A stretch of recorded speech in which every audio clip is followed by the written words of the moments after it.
സുരേഷ് ഗോപിയുടെ മകളുടെ വിവാഹ ചടങ്ങിൽ പങ്കെടുക്കാനെത്തിയ നടൻ മമ്മൂട്ടിയെ അവിടെയുള്ളൊരു സെക്യൂരിറ്റി ഉദ്യോഗസ്ഥൻ മെറ്റൽ ഡിറ്റക്ടർ വെച്ച് പരിശോധനയ്ക്ക് വിധേയനാക്കുന്നത് നമ്മൾ കണ്ടിരുന്നു.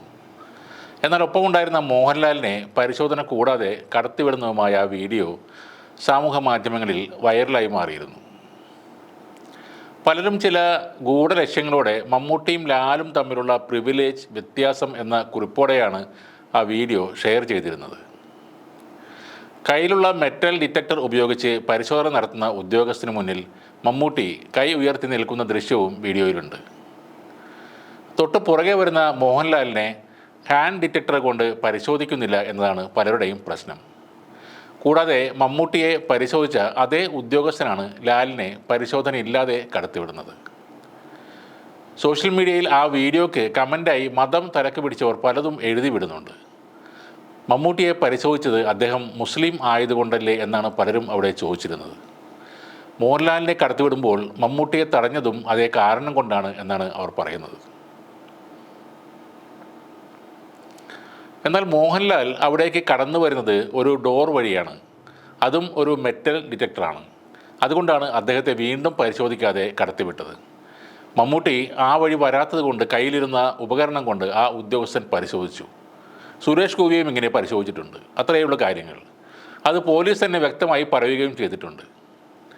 ഇതെല്ലാം കഴിഞ്ഞ് വീണ്ടും മമ്മൂട്ടിയെ വിവാദത്തിലേക്ക് വലിച്ചിട്ടത് സംഘപരിവാർ അനുകൂലികളാണ്.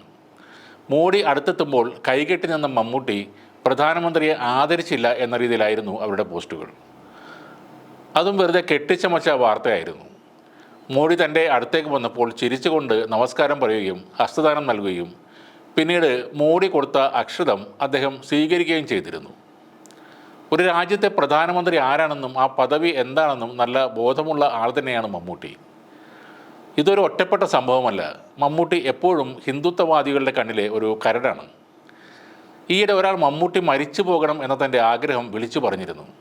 അത് വീഡിയോ എടുത്ത് പ്രചരിപ്പിക്കാനും ആളുകളുണ്ടായിരുന്നു.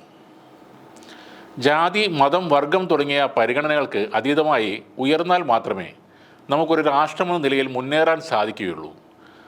ആ കൂട്ടായ്മയ്ക്കെതിരെ വരുന്ന എന്തിനേയും നാം നിരുത്സാഹപ്പെടുത്തേണ്ടതാണ്.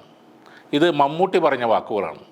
പൗരത്വ ഭേദഗതി നിയമത്തിനെതിരായ പ്രതിഷേധങ്ങൾ ആളിപ്പടരുന്ന സമയത്താണ് അദ്ദേഹം ഇക്കാര്യം പറഞ്ഞത്. മമ്മൂട്ടി എന്ന മഹാനടൻ തീർച്ചയായും ഇന്ത്യയുടെ അഭിമാനം തന്നെയാണ്. പഴശ്ശിരാജയായും ചന്തുവായും ഇന്ത്യൻ ഭരണഘടനയുടെ ശില്പിയായ അംബേദ്കറായും നിറഞ്ഞാടിയ മമ്മൂട്ടി പലപ്പോഴും അധിക്ഷേപിക്കപ്പെടുന്ന അയാളുടെ മതം കാരണമാണ്. മുസ്ലിം പേരുണ്ട് എന്ന ഒറ്റ കാരണത്തിൻ്റെ പേരിൽ ഫാസിസ്റ്റുകൾ മമ്മൂട്ടിയെ നിരന്തരം അവഹേളിക്കുന്നു, വെറുക്കുന്നു. മമ്മൂട്ടി പല വിശേഷ ദിവസങ്ങളിലും പള്ളികളിൽ പൊതുവായുള്ള നിസ്കാര ചടങ്ങുകളിൽ പങ്കെടുക്കാറുണ്ട്. അദ്ദേഹം ഇസ്ലാം മത വിശ്വാസിയാണ്. ഇനി രാഷ്ട്രീയമെടുത്താൽ അദ്ദേഹം ഇടതുപക്ഷം നിൽക്കുന്ന ഒരാളാണ്. യാതൊരു തരത്തിലുള്ള വർഗീയ പരാമർശവും നടത്താത്ത ഒരു ക്ലീൻ ഇമേജുള്ള നടൻ തന്നെയാണ് മമ്മൂട്ടി. ഒരുപറ്റം സംഘപരിവാറുകാർ വിചാരിച്ചാൽ മാറ്റാൻ കഴിയുന്നതല്ല മമ്മൂട്ടിയുടെ ആ ഇമേജ്.